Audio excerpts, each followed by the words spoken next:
खुलुमबाय गिबियावनो नोंथांमोनखौ आंनि इउटुब चेनेल सोरजिदा क्रिएटिभिटियाव बरायनानै लाग्रोनाय जालायबाय। दिनै 13 एप्रिल 2023 मायथाइनि माखासे गोनांथार निउस आपडेटफोरखौ नोंथांमोननि सिगाङाव फोरमायथिना होनो आवगायनाय जालायबाय। नोंथांमोना भिडिअखौ नायनानै मोजां मोनोब्ला लाइक खालामगोन होनना आसा खालामबाय आरो सानफ्रामबोनि बेबायदि निउस आपडेटफोरखौ मोनबाय थानो लुबैदोंब्ला नोंथांमोना जाहाथे चेनेलखौ साबस्क्राइब खालामनानै लागोन बेखौनो आसा खालामबाय। थ' बिदिब्ला जोङो दिनैनि भिडिअखौ जागायनोसै। गिबियावनो दङ आसाम सरकारा खोथा होनाय बादिनो मैया आसामनि सोलोंथाइ मन्थ्रि डक्टर रनेश पेगु बिथांजों दुलाराय बर' फरायसा आफाद, बर' थुनलाइ आफाद, हारिमु आफाद आरो बर' फोरोंगिरि आफादा जुथायै समग्र शिक्षा आसामनि कनफारेन्स हलाव सावरायज्लायनाय जायो।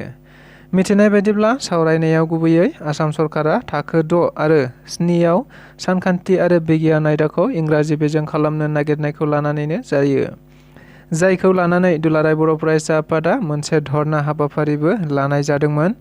मख'जाथावदि मैयानि सावरायनायाव बाहागो लानानै मोनसे खौरांगिरि मेलनि गेजेरजों दुलाराय बर' फरायसा आफादनि आफादगिरि मानगोनां दिपेन बर' बिथाङा फोरमायथिना होनाय बायदिब्ला बेनि सायाव सोलोंथाइ मन्थ्रिया थाबैनो सरकारजों सावरायगोन आरो फैगौ 24 अक्ट'आव फिन जोंजों सरकारजों सावरायलायनाया जाबावगोन होनना रोखायै फोरमायथिना होयो। लोगोसे मैयानि बे सावरायलायनायाव बिटिआर गोरोबथानि सोलोंथाइजों सोमोन्दो थानाय गोबां दफाफोरखौबो सावरायलायनाय जायो होनना खौरांगिरिफोरनि गेजेरजों फोरमायथिना होबावो मानगोनां आफादगिरि बिथाङा। थुनलाइ नार्जारिया सनानि मेडेल देरहादों।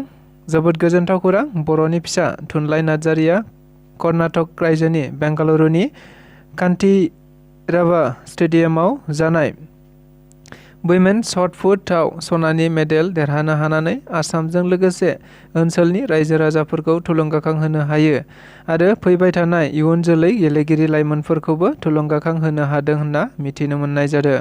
मख'जाथावदि बिथां थुनलाइ नार्जारिया गासै 14.18 मिटार जानथाइ खुबैना बे सनानि मेडेलखौ देरहानो हादोंमोन होनना मिथिनो मोननाय जादों। मोनसे जोबोद गोजोनथाव खौरां। नंगौ, मैया देग्लाय 2023 मायथाइनि APSC जों खुंजानाय प्रिलिमिनारि आनजादनि रिजाल्टखौ होनाय जाबाय। मिथिनाय बायदिब्ला बिटिआरआव बड'लेण्ड सुपार 50 मुङै मोनसे APSC एबा UPSC आनजाद होगिरि फरायसाफोरखौ गासै सा 50 सायख'ना दिल्लीयाव बेसेन नाङै फोरोंथाय होनाय जादोंमोन बिटिआर सरकारनिफ्राय, जेराव गासै सा 37 फरायसाफोरा बे फोरोंथायखौ लाहैनाय जादोंमोन। फारसेथिं देग्लायनि APSC आनजादखौ सा 37 फरायसाफोरा होनाय जादोंमोन, जेराव गासै सा 28 फरायसाफोरानो प्रिलिमिनारि आनजादखौ उथ्रिनो हानानै बिटिआर ओनसोलनि जोबोद गोग्गानाय लाबोनो हादों होनना मिथिनो मोननाय जादों। मख'जाथावदि बियो इयुन जोलैनि गोबां फरायसाफोरखौ थुलुंगाखां होनो हागोन होनना आसा खालामनो हायो। लोगोसे बे जाथायखौ लानानै बिटिआर सरकारनिफ्राय रोजा रोजा साबायखर बावनाय जायो। बिटिआरनि मावफुं सोद्रोमा राकेश ब्रह्म बिथाङा बड'लेण्ड पिग मिशननि जोहै सांग्रांथियारि हाबाफारि आरो माखासे गुदि मुवाफोर राननाय जादों। नंगौ, दायो बिटिआरआव प्रमद बर'नि दैदेननायाव बड'लेण्ड पिग मिशन मोनसे मावथांखि फोसावना ओनसोलनि लाइमोनफोरखौ अमा फार्म खालामनानै रांखान्थियारि सुंथानो हानायनि थाखाय बायदि समाव गोबां जायगाफोराव अमा फिसिनायनि सांग्रांथियारि हाबाफारि आरो मुवा बेसादफोर राननाय बायदि हाबाफारिफोर लानाय बायदिनो मैयाबो क'क्राझारनि एनिमेल हासबेन्डारि एन्ड भेटेनारि डाइरेक्टर अफिसाव बे हाबाफारिखौ लानाय जायो होनना मिथिनो मोननाय जादों। मख'जाथावदि बे हाबाफारियाव THD काम डाइरेक्टर, बड'लेण्ड पिग मिशननि भाइस चेयारमेन आरो गोबां अफिसारफोरा बाहागो लादोंमोन।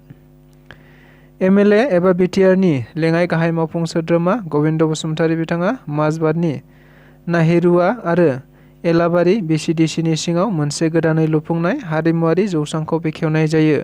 नंगौ, दायो गासै बिटिआरआवनो मोनसेनि उनाव मोनसे जौगाखांनायनि हाबाफारिफोरा जाबाय थानाय बायदिनो मैयाबो बे एखे जौगाखांनायनि हाबाफारिखौनो मावनानै होयो बिथां लेङाइ गाहाय मावफुं सोद्रोमा गबिन्द बसुमतारी बिथाङा। मख'जाथावदि बिथाङा खौरांगिरिफोरनि सिगाङाव बुंदोंदि बिटिआरआव दायो जौगाखांनायनि हाबाफारिया जागासिनो दं आरो बे जौगाखांनाय हाबाफारिफोरखौ मावफुंनायाव रायजो राजाफोरखौ हेफाजाब होनो थाखाय खावलायनाय जायो। मुसलपुराव आरो BPF गैला बाथ्राखौ बुंदों बिटिआरनि मावफुं सोद्रोमा राकेश ब्रह्म बिथाङा। दायो हाग्रामा महिलारि दैदेननाय BPF राजखान्थि दोलोआ BTCनि गोबां बियाबफोराव प्रमद बर'नि हेंथायै सान्थि जौगानाय आरो खौसेथिनि मुङै आथिंजों हानजा सुरनाय हाबाफारिया सोलिगासिनो थानायखौ नुनो मोननाय थानाय जादों। नंगौ, बेखौनो नोजोर बोनानै मैयाबो मुसलपुर बियाबाव बे हानजा सुरनो गोनांखौ लानानै मुसलपुर बियाबनि MCLA एबा मावफुं सोद्रोमा राकेश ब्रह्म बिथाङा बुंदोंदि मुसलपुराव BPF गैला, जेराव 100 जन नङा 60 एबा 70 जन मानसि ओंखारोब्ला आं बुंगोन मुसलपुराव BPF दं होननानै।